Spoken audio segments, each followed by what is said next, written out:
Can you be replaced? Everybody can be replaced. There's no such thing as an indispensable person. There was a poem written on that one time about the indispensable man. It says, put your arm in a bucket of water, stick it in up to the wrist, pull it out in the hole that remains is just how much you'll be missed. Stir it all you want as you enter, stir up the water galore, but take it out and in no time it'll be much the same as before. Now the idea is that we can all be replaced. There's no one that's indispensable. But there's some people that are very hard to replace. They're the ones that earn a lot of money. Can you earn a lot of money? Absolutely. I used to have a hard time finding a job. I probably had as many jobs as everybody on this side of the room. I was not a good employee. I was a bad employee. There was 3 different places that I only lasted for an hour, and I got fired. I was getting good at it. You know, 1 hour. How do you keep a job for an hour? Well, I could tell you because I did it. But I had all kinds of jobs. And then at 26, bang, like that, something happened in my head. Now, I'm going to spend the next 90 minutes or so telling you what happened. And I'll tell you something else. I'm going to show you what you have to do if you bought that program to make it work. And I'm going to show you what to do if you haven't bought the program, why you should buy the damn thing, and put it to work. Because I have many, many sources of income. Way back around 1990, I was on a flight to Kuala Lumpur from Toronto. It's 25 hours in the air from Toronto to KL. If you go any further, you're coming back. It's as far as you can go, all right? Now, I play a game. I'll show you. Something tells me to tell you again. I carry this little calculator. This has got lots of miles on it. So I'll take it, and I reduced everything to the ridiculous. I'll hit 1, 2, 3, 4, 5, 6. Now I got a million, right? 1 with 6 zeros. Now a million, it seems like a pretty big number to most people. It does to me. And I play with numbers all the time. A million. So what do? Well, rather than choke on it or throw it away, let's break it down. So I'm going to divide the million now by 12, because there's 12 months in a year. See, you can't think time and money at the same time, so I'm just going to think money. I'm just going to think money. Now, I realize I got to do this 12 times. I don't have to do it once.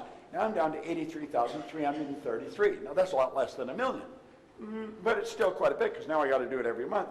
So I take that, and I divide that by 4.3, because there's 4.3 weeks in a month.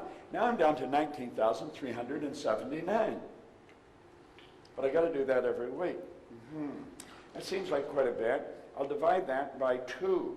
I'm reducing it to the ridiculous. Now I'm down to 9,689. Okay? There's still quite a bit. If I got to do that between Monday and Wednesday, and again between Wednesday and Monday. I think I'll divide that now by 86. And you say, why 86? I just arbitrarily picked it. I could have picked 68. All right? Now, I'm down now to $112.67. Okay? Let me ask you a question, Tina. If I could show you a simple way that you could earn $1,112.67 twice a week. Now think of what I'm saying. I got this down to $112.67. If I could show you how to earn $1,112.67 twice a week, would you give me the 112 and keep the 1,000?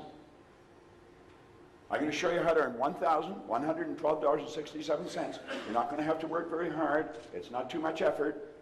Would you give me the 112 and keep the 1,000? I think you would too.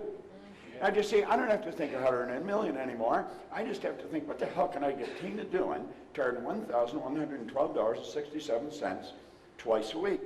And when I've got that figured out, if she'll do it, 85 other people will do it, I get $1 million coming in.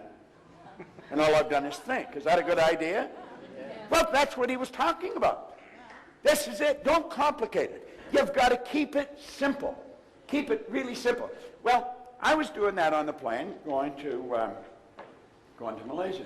And then I wrote the million on top of a sheet of paper, 1 and 6 zeros. So I either work with words or numbers.